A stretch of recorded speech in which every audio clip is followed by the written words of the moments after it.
Mão assim? Não, acho que é normal assim. Oi, Faustão. Vai. Não, bate a mão pra cá. Oi, Faustão. Vai. Eu sou... Oi, Faustão. Peraí, você... Vai. Oi, Faustão. Estamos mandando esse vídeo pra mostrar. Não, eu sou Pedro e Andréia. Ah, é, amor.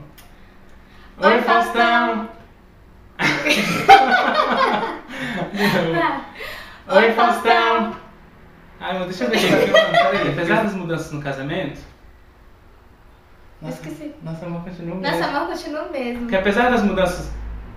Não quer? As mudanças... Do nosso caso. Não. Não, vai As de novo. mudanças depois do casamento. Apesar das mudanças do casamento...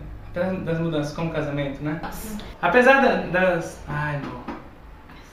Não. Estamos brincando nesse vídeo, né? Não. Já de novo.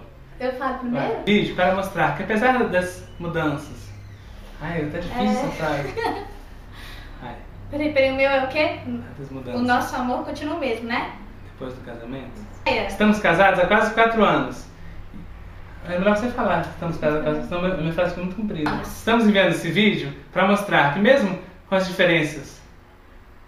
Não, apesar das mudanças... É de novo. Apesar das mudanças depois do casamento. Apesar das mudanças depois do casamento. Peraí, como que é? Nós estamos casados há quase 4 anos. Pedro. Eu sou a Andréia.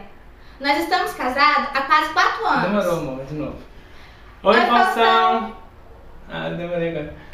Oi, Faustão. Eu sou o Pedro. Eu sou a Andréia. Ah, amor, só tá olhando lá. Peraí, relaxa. Somos eternos namorados. Ah, não, tá. Confia no vídeo. Confia no vídeo aí. Vai. Somos eternos namorados. Ah, amor, tá demorando tudo demais. bem. Somos eternos namorados. Ah, amor, demorou. Tá.